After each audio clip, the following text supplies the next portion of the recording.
ਸਹੀ ਦਿਹਾੜੀ ਲੱਗੀ ਆ ਕਿ ਬਸ ਨਾਰਮਲ ਹੀ? ਉਹ ਸੋਨਾ ਦੇ ਮਤਲਬ ਦੇਣਾ ਹੀ ਆ ਇਹ ਨਾ ਬਹੁਤ ਜ਼ਿਆਦਾ ਵਜ਼ਨ ਆ, ਮੈਂ ਹੁਣ ਉਠਾਇਆ ਨਾ, ਮੈਨੂੰ ਪਤਾ ਤੇ ਤੁਸੀਂ ਹੁਣ ਇੰਨਾ ਜ਼ਿਆਦਾ ਚੱਲੇ। ਸਾਈ ਜਾੜੀ ਕੋਈ ਕਿੱਦਾਂ ਕਰੀ ਕਿੱਦਾਂ ਦੋਲ ਮਿਲ ਗਏ ਨਹੀਂ ਕਰੀ ਆ ਜਿੱਦਾਂ ਤੇਰੇ ਕਰ ਲੂਗਾ। ਚਲੋ ਚੌਂਕ ਕੋਈ ਰੋਡ ਕਰੀ ਜਿੱਦਾਂ ਮੁਝੇ ਮਾਜੀ ਤੋੜੀ ਬਣੀ ਜਾਉਂ। ਆ ਦੇਖੋ ਜੀ 9:40 ਹੋ ਗਏ ਆ। अस्सलाम वालेकुम, क्या हाल चाल है? ठीक है ठीक है। और इसका ले किधर जा रहे हैं? वो जवाब आ गया किधर? बोल जो किया जवाब में आ गया। समझ नहीं आई।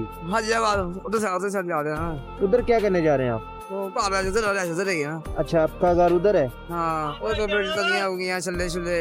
अच्छा, और तो पैदल चल रहे हैं आप? क्या वजन नहीं है ये आपको लगता? कितना वजन है दिखाए मुझे। आसमान कंगियां छल्ले दुनिया ऐ दिखाओ। अभी वो भी आसमान है भी ना नहीं पता। ये आसमान वो भी एकदम फटा फटा हो गया और यार ਹੁਣ ਦਿਹਾੜੀ ਲੱਗ ਗਈ ਆ? ਉਹ ਸੱਲਾ ਨਾਲ ਲੱਗ ਜਾਏ ਸਹੀ ਦਿਹਾੜੀ ਲੱਗੀ ਆ ਕਿ ਬਸ ਨਾਰਮਲ ਹੀ? ਉਹ ਸੋਨਾ ਦੇ ਮਤਲਬ ਦੇਣਾ ਹੀ ਆ ਤੇ ਹੁਣ ਤੁਸੀਂ ਸੱਚ ਦੱਸਣਾ ਮੈਨੂੰ, ਕਿੱਥੋਂ ਪੈਦਲ ਚੱਲ ਕੇ ਆ ਰਹੇ ਹੋ? ਉਹ ਮੋਟਰ ਲਗਾ ਹੋ ਰਿਹਾ ਤੂੰ ਸਾਡੇ ਮੋਟਰ ਵਿੱਚ ਆ ਤੂੰ ਸਾਡੇ ਉਸੇ ਗਿਆ ਸਵੇਰ ਦੇ ਉੱਥੋਂ ਇੱਥੇ ਆਏ ਹੋ, ਕਿੰਨੇ ਕਿਲੋਮੀਟਰ ਬਣਦਾ ਵਾ ਮੈਨੂੰ ਇਹ ਦੱਸੋ? ਵੀ ਹੋਰ ਕਿਹੜੇ ਬੰਦਾ ਕੋਈ ਨਾ ਕਿਉਂਕਿ ਮੈਂ ਨਾ ਪਹਿਲੇ ਤੁਹਾਨੂੰ ਦੇਖਿਆ ਪਹਿਲੇ ਤੇ ਉਦੋਂ ਮੈਂ ਤੁਹਾਨੂੰ ਦੇਖਿਆ ਤੁਸੀਂ ਬਾਵਾ ਚੱਕ ਸੀ। ਹੈ ਉਦੋਂ ਮੈਂ ਤੁਹਾਨੂੰ ਦੇਖਿਆ ਤੁਸੀਂ ਬਾਵਾ ਚੱਕ ਸੀ। ਹਾਂ ਤੇ ਹੁਣ ਤੁਸੀਂ ਆ ਗਏ ਹੋ ਅਲਾਈਡ ਹਸਪੀਟਲ ਦੇ ਲਾਗੇ, ਅਲਾਈਡ ਮੋੜ। ਹਾਂ ਇਹ ਕੀ ਮਜਬੂਰੀ ਆ, ਤੁਸੀਂ ਪੈਦਲ ਚੱਲ ਕੇ ਵੇਚਦੇ ਹੋ? ਹਾਂ ਤੋਲ ਫਿਰ ਗਏ ਪਰ ਇੱਧਰ ਜਿੱਦਾਂ ਜਾਵਾ ਕੰਮ ਤੋਲ ਫਿਰ ਗਏ। ਸਰਦੀ ਦਾ ਮੌਸਮ ਆ, ਮੈਨੂੰ ਤੇ ਆਪ ਕੰਬਣੀ ਲੱਗੀ ਪਈ ਆ। ਮੈਂ ਤਾਂ ਜਾ ਰਿਹਾ ਤੇ ਪੈਦਲ ਚੱਲਣਾ ਤੁਹਾਨੂੰ ਅੱਛਾ ਲੱਗਦਾ ਵਾ? ਉਹ ਤਾਂ ਮੈਂ ਚੱਲ ਸੀ ਤਾਂ ਬੰਦਾ ਕਿੰਨੇ ਦਾ ਸੇਲ ਕਰਦੇ ਹੋ? ਕੀ ਹੈ? ਟੋਪੀਆਂ ਹੋਈਆਂ ਕੰਗਾ ਹੋਇਆ ਕੋਈ ਬੋਰੇ ਚ ਇਤਨੇ ਆਟਮਾ ਮੁਸਲਮਾਨ ਦੇ ਛੋਟੇ ਯਾਰ ਸ਼ੀਜਾ ਕੋਈ ਲੈਰ ਡਾਟਾ ਜੁੜੀਆਂ ਗਈਆਂ ਦੁਨੀਆਂ ਚੀਜ਼ਾਂ। ਅੱਛਾ, ਆਦੇ ਰਿੰਗ ਦੇ ਛੰਦੇ ਚਾਬੀਆਂ। ਹਾਂਜੀ ਇਹ ਸਮਾਨ ਦੇ ਚੁੰਨੀਆਂ ਹੋਈਆਂ ਜਾਨੀ ਜੇਂਗ ਕੇਬਲਾਂ ਹੋਈਆਂ ਕੈਂਚੀ ਹੋਈ ਜਾਨੀਆਂ ਟੁੱਟੀਆਂ ਨੇੜ ਕਰਨ।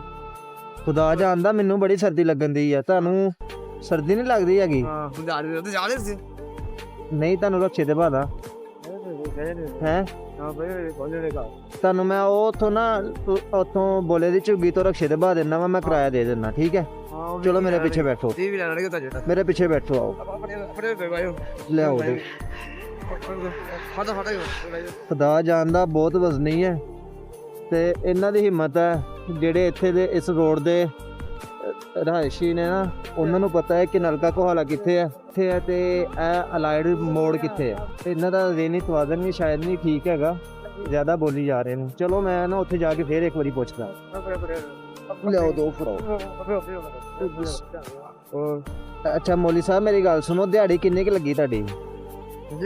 ਦਿਹਾੜੀ ਵਗੈਰਾ ਉਸ ਹੋਈ ਗਿਆ ਉਸ ਸ਼ਾਦੀ ਹੋਈ ਹੈ ਤੁਹਾਡੀ? ਸ਼ਾਦੀ ਨਹੀਂ ਹੈ, ਦੋ ਭਾਈ ਚਾਰ ਭੈਣਾਂ ਨਾ ਭਾਈ ਬਹੁਤ ਹੋ ਗਏ ਮਾਂ ਪਿਓ ਦੇ। ਮਾਂ ਪਿਓ ਫੌਤ ਹੋ ਗਿਆ ਤੇ ਭਾਈ ਕੀ ਕਰਦੇ? ਭਾਈ ਛੋਟਾ ਜਿਹਾ ਜਾਂਦਾ ਉਹ ਫੈੜ ਜਾਂਦਾ ਉਹ ਨਾ ਉਹਦੀ ਨਵੀਂ ਸ਼ਾਦੀ ਨਾ ਸ਼ਾਦੀ ਨਾ ਸਾਡੀ ਭੈਣ ਭੈਣਾਂ ਵਿਆਹ ਦੀ ਸਾਰੀਆਂ। ਅੱਛਾ, ਘਰ ਤੁਹਾਡਾ ਆਪਣਾ? ਹਾਂ ਜਗ੍ਹਾ ਆਪਣੀ ਹੈ, ਉਹ ਇੱਕ ਲੰਮਚ ਪਾਰਕ ਜਾਂਦਾ ਲੰਘ ਲੱਗੇ। ਤੁਹਾਨੂੰ ਏਦਾਂ ਵੇਚਣਾ ਸਹੀ ਲੱਗਦਾ ਵਾ ਕਿ ਕੋਈ ਤੁਹਾਡੀ ਰੇੜੀ ਰੂੜੀ ਹੋਵੇ ਉਹ ਸਹੀ ਲੱਗਦਾ? ਉਹ ਵੀ ਠੀਕ ਉਹ ਵੀ ਵਸਤੇ ਆਪਣੇ ਹਿਸਾਬ ਨਾਲ ਕਿੱਦਾਂ ਸਹੀ ਲੱਗਦਾ? ਇਦਾਂ ਆਪਣੇ ਹਿਸਾਬ ਨਾਲ ਸੈਨ ਰੇੜਾ ਹੋਇਆ ਹੋਵੇ ਤਾਂ ਆਪੇ ਉਹ ਠੀਕ ਆ। ਹੈ ਰੇੜੇ ਨਾਲ ਹੋਈ ਉਹ ਠੀਕ ਆ। ਹਾਂ ਇਦਾਂ ਆਪਣੇ ਹਿਸਾਬ ਜਾ ਜੇ ਮਾਰਾ ਨਾਲ ਲੈ ਗਏ ਉਦਾਂ ਦਾ ਹੋਵੇ ਨਾ ਆਪਣੇ ਹਿਸਾਬ ਨਾਲ। ਅੱਛਾ ਜਿੱਦਾਂ ਮੁਝੇ ਮਾਜੀ ਤੁਰ ਪਈ ਜਾਉਂ। ਆ ਦੇਖੋ ਜੀ 9:40 ਹੋ ਗਏ ਆ, ਪੌਣੇ 10 ਹੋ ਗਏ ਆ। ਤੇ ਮੈਂ ਹੁਣ ਤੁਹਾਨੂੰ ਫਿਲਹਾਲ ਕੁਛ ਦੇਣਾ ਵਾ, ਠੀਕ ਹੈ? ਤੇ ਇਹ ਜਾ ਕੇ ਤੁਸੀਂ ਜੋ ਵੀ ਕਰਨਾ ਨਾ ਇਹਦਾ ਉਹ ਕਰ ਲੈਣਾ, ਠੀਕ ਹੈ? ਠੀਕ ਹੈ ਤੇ ਬਸ ਤੁਸੀਂ ਨਾ ਇਹ ਦੁਆ ਕਰਨੀ ਹੈ, ਇਹ ਫੜੋ ਤੁਸੀਂ, ਠੀਕ ਹੈ? ਇਹ ਅੱਲਾਹ ਤਾਲਾ ਦੀ ਤਰਫੋਂ ਆਇਆ, ਠੀਕ ਹੈ? ਔਰ ਰਿਕਸ਼ੇ ਦਾ ਕਿਰਾਇਆ ਤੁਹਾਨੂੰ ਦੇਣਾ ਵਾ, ਤੁਸੀਂ ਰਿਕਸ਼ੇ ਤੇ ਬੈਠ ਕੇ ਤੇ ਘਰ ਜਾਣਾ, ਠੀਕ ਹੈ? ਹਾਂਜੀ ਚਲੋ ਆ ਜਿੰਨੇ ਵੀ ਪੈਸੇ ਲੈਣ ਆ ਰਿਕਸ਼ੇ ਤੇ ਬਹਿ ਕੇ ਹੁਣ ਘਰ ਜਾਣਾ ਵਾ, ਪੈਦਲ ਨਹੀਂ ਚੱਲਣਾ ਹੈਗਾ, ਬਹੁਤ ਜ਼ਿਆਦਾ ਤੁਸੀਂ ਪੈਦਲ ਚੱਲਦੇ ਹੋ। ਚਲੋ ਤੁਸੀਂ ਦੁਆ ਕਰਨੀ ਹੈ, ਠੀਕ ਹੈ?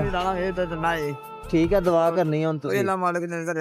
ਹਾਂਜੀ ਇਹ ਕੁਛ ਭਾਈਆਂ ਨੇ ਤੁਹਾਡੇ ਵਾਸਤੇ ਮੰਨ ਭੇਜੀ ਸੀ, ਅਸੀਂ ਤੁਹਾਡੇ ਸਪੋਰਟ ਉਹ ਗੱਲਾਂ ਕਰਦੇ। ਦਾ ਕੋਈ ਨਹੀਂ, ਉਹ ਗੱਲਾਂ ਦੇ ਕੋਈ ਨਹੀਂ ਸੀ ਯਾਰ, ਜਿਹਨਾਂ ਦੇ ਉਹ ਕੋਈ ਨਹੀਂ ਦੇ ਨਾਲ ਦੇ ਇਹ ਨਾ ਬਹੁਤ ਜ਼ਿਆਦਾ ਵਜ਼ਨ ਆ, ਮੈਂ ਹੁਣ ਉਠਾਇਆ ਨਾ, ਮੈਨੂੰ ਪਤਾ ਤੇ ਤੁਸੀਂ ਹੁਣ ਇੰਨਾ ਜ਼ਿਆਦਾ ਚੱਲੇ। ਸਾਈ ਜਾਣੀ ਕੋਈ ਕਿੱਦਾਂ ਕਰੀ ਕਿੱਦਾਂ ਡੋਲ ਮਿਲ ਗਏ ਨਹੀਂ ਕਰੀ ਆ ਜਿੱਥੇ ਤੇਰੇ ਕਰ ਲੂਗਾ। ਚਲੋ ਚੌਂਕ ਰੋਡ ਕਰੀ ਚਲੋ ਆ ਕਿਰਾਇਆ ਲਾ ਕੇ ਜਾਣਾ ਹੁਣ ਤੁਸੀਂ, ਠੀਕ ਹੈ? ਠੀਕ ਹੈ ਜੀ, ਚਲੋ ਠੀਕ ਹੈ, ਜਾਓ ਦੋ ਜ਼ਿਆਦਾ ਤੁਹਾਨੂੰ। ਅਸਲਾਮ ਵਾਲੇਕੁਮ। ਠੀਕ ਹੈ ਨਾ, ਠੀਕ ਹੈ, ਰਕਸ਼ੇ ਤੇ ਬੈਠ ਕੇ ਜਾਣਾ ਹੁਣ, ਆਓ ਤੇ ਬੈਠ ਠੀਕ ਹੈ।